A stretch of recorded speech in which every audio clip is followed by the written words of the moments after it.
Well, is Hunter Biden's laptop, which reportedly contains, well, a lot of disturbing material. Now, computer repair shop owner John Paul Mac Isaac, he turned the laptop over to the FBI in December of 2019 after Hunter failed to retrieve it from his store 90 days later. And after facing endless slander and death threats, he even closed down his shop for a while and went out of town. He's now come forward to tell his side of the story. John Paul joins us for an exclusive interview. John Paul, sir, thank you for being with us.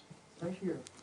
Evening, Sean. Let's get into the document side of it. So would it be a fair statement to say that what you saw concerned you, that you desperately wanted to get this out of your shop, as you said? Correct. So on both fronts there, I just want to make a thing. Let me go through the timeline with you, if I may, because you handed this over to the FBI. They finally took possession of it December 9th, 2019. Tell us what happened. They came to the shop. Originally, they were planning to make a forensic copy of the drive. They couldn't guarantee that they could take the equipment away from me. So when they showed up and they handed me a subpoena requesting the drive, the paperwork, and the laptop, I was overjoyed that they were going to basically meet my demands, if you will. I wanted it out of my shop, and I wanted some kind of paper trail, some level of protection from the FBI. So I was pretty happy that they took it. A couple of things happened during that exchange. A couple of things were said that kind of, again, threw up some red flags with the FBI, just how they wanted me to handle it if should come looking for it, how to contact them, how to stall whoever's looking for it so they could make arrangements to have the equipment returned to me. It did kind of, I was concerned.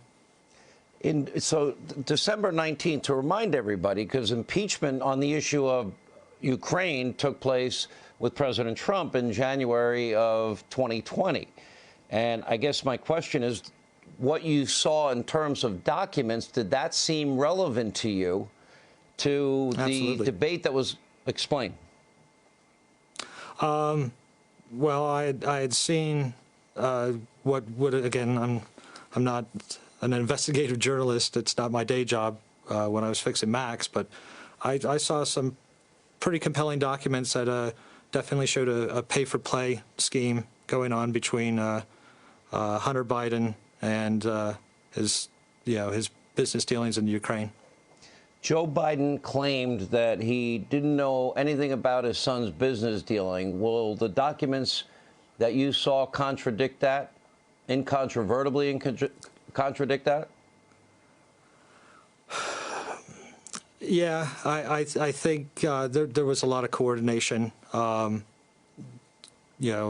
saw a couple emails coming directly out of the White House to members of Burisma staff that, including the vice president's schedule, any discussions that were going on about Ukraine and policies with Ukraine were being sent directly to Vadim, who's the number 2 at Burisma.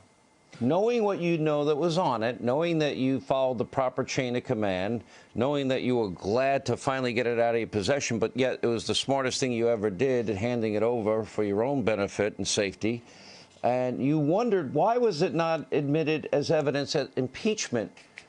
Now, is the evidence that compelling, that it was that relevant? I assume, my interpretation is that you saw a flagrant double standard existed. Am I right in my interpretation? Well, what I saw was, two young men that were definitely capitalizing off of at least one of their father's positions to drum up more value in their efforts to get more money, and it was definitely a pay-for-play scheme that.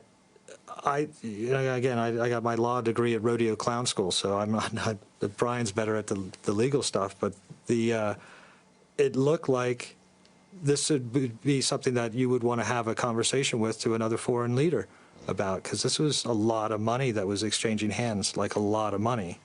Mm-hmm. And you, sir, you still have a copy of the hard drive, is that correct? Correct. Would you be willing to share it with me? I would love to. I'd have to talk to my attorney about that. You'll take it under consideration? Yeah, I have a very good attorney, and he's there to protect me for myself.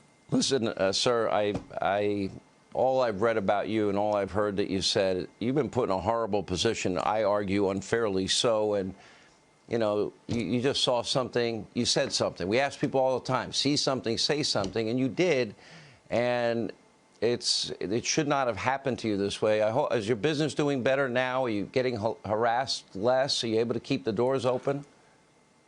Well, I'm getting harassed a lot less since I had to disconnect the phone and the email server. The business has been closed since November 2nd. For my safety, I had to get out of town about that time. I just didn't know. The hostility in my area was getting to the point where I didn't want to incite any anger. So I thought it was best that I just close the business and then get out of town. Thank you for sharing, sir. It's an important story. You did do the right thing.